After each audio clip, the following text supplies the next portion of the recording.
Thank you for joining Wars of the Roses. As we continue with Part 33, the True Abraxas Gems, Part 3, Abraxas, Abraxaster And Abraxoid Gems, from the Gnostics and Their Remains, Ancient and Medieval by C.W. King. 3. The True Abraxas Gems. Having in the preceding sections cleared the ground of the innumerable usurpers of the title, Abraxas Gems, we can conveniently proceed to consider the wondrous Sigil, the invention whereof is universally ascribed to Basilides himself.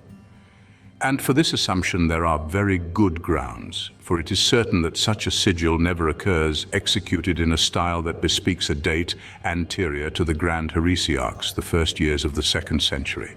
This figure, which has given its name to the whole family, is designed to represent the god Abraxas, for so his name is written invariably on the gems, although the Latin fathers, to suit the genius of their own language, have transposed the final letters.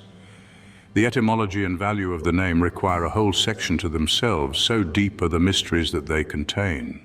The purpose of the composition was to express visibly and at once the 365 eons, emanations from the first cause, whose number was probably first suggested by its own numerical signification, and consequently the figure may be taken as a speaking type of the pleroma, the one embracing all within itself, an idea fittingly embodied in a name containing the sum of all its component powers. To shadow forth, therefore, this grand doctrine, the image in question is a pantheos, or combination of many discordant attributes expressing the amalgamation of many different ideas in one and the same figure. Hence he is depicted with the head of a cock, sacred to Phoebus, or else of a lion, symbol of Mithras and Belus.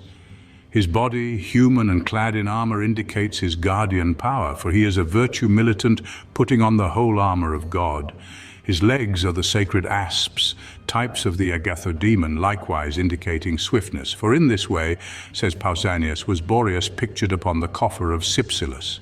In his right hand he brandishes a scourge, the Egyptian badge of sovereignty, on his left arm a shield, usually emblazoned with some word of power, declaring his perpetual warfare against the rebellious angels, the gods of death.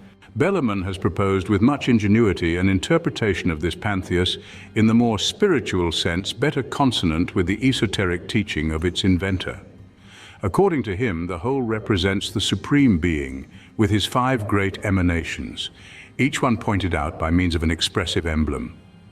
Thus, from the human body, the usual form assigned to the deity, forasmuch as it is written that God created man in his own image, issue the 2 supporters, nous and logos, symbols of the inner sense and the quickening understanding as typified by the serpents, for the same reason that had induced the old Greeks to assign this reptile for an attribute to Pallas.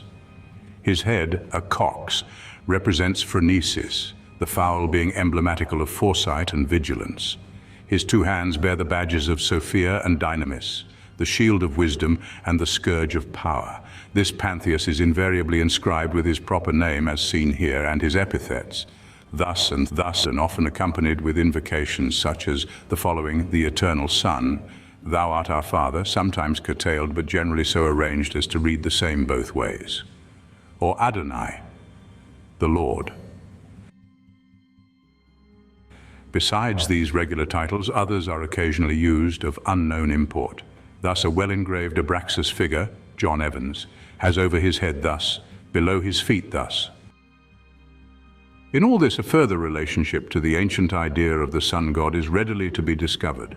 Phoebus, as the god of day, is similarly furnished with a whip, and the serpent, according to the Egyptians, hieroglyphically expressed his tortuous course through the zodiac. Adonai was the Syrian title of the sun, whence Adonis or Tammuz denoted that luminary at the winter solstice.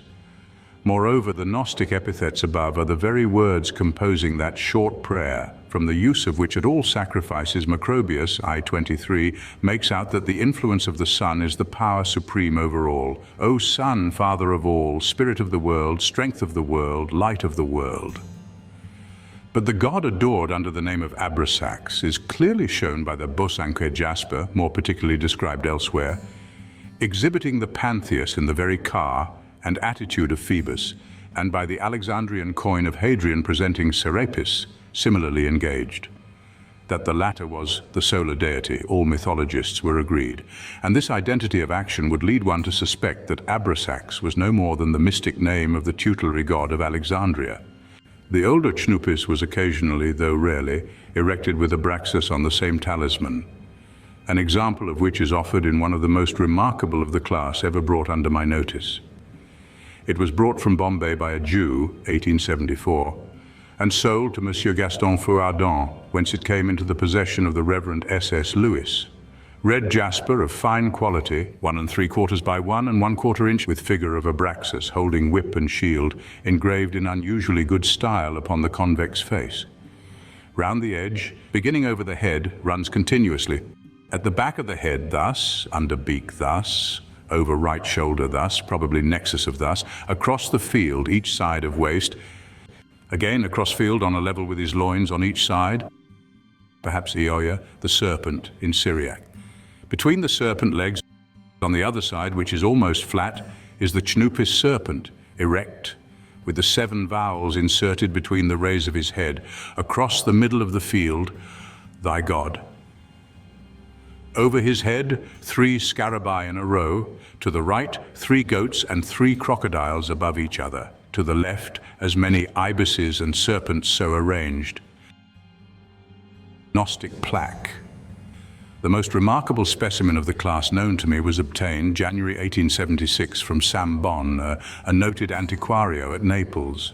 It is a circular bronze disc, 2 3/4 inches, the ancient palmus, in diameter, with a small projection to top, perforated for suspension. The surface of the obverse bears a genuine patina, and the characters of the legend have the true antique formation, but for reasons hereafter to be stated, the reverse strikes me as an addition of later times, not indeed a forgery to entrap the antiquarian, but something intended in all good faith to augment the virtues of the original talisman. The Abraxas god advancing to the right with arms extended crucifix fashion, holding sword and shield above his head and arms.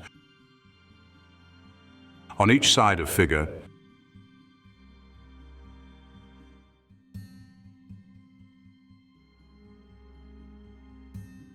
the whole enclosed within a coiled serpent. Reverse, king with hand on breast, seated on throne, seen in front face. Over his head the following scene here. On each side of the figure, under the footstool, similarly surrounded by the coiled serpent. This Solomon is a truly medieval piece of drawing. The lettering, too, evidently differs from that of the obverse. And as the surface of the plate is fresher on this side, it is probable that the whole has been added upon the empty back of the original plate. Some legends, following the rule of the famous as seen here, read indifferently from either end. A good example occurs on the reverse of a serapis carried in the baris between Sol and Luna. Sard from collection of Mr. Webware, Cork. Horus, seated in the baris. On prow and poop are perched the sacred birds, neatly engraved on dark green jasper, Pliny's Molochites. On the reverse.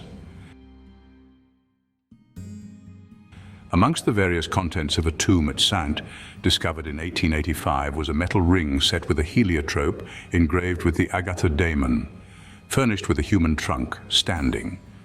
On the reverse, a novel formula. Rukul, Spirit of God, is known as the name of an angel, but the other words defy interpretation. The best executed of such talismans known to me belongs to Mr. Webware of Cork. It is an elliptical sard, about 1 3/4 inches long and wide, engraved very neatly with Serapis seated on the baris, busts of Osiris and Isis on prow and poop, above thus, below thus. On the reverse, finely cut. There's no distinction between thus and thus in the original, but I have made it where clearly required. The as seen here is a novelty, but many words in the long formula are of common occurrence in other gems.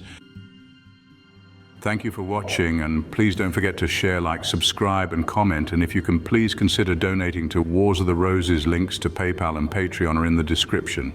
Thank you so very much.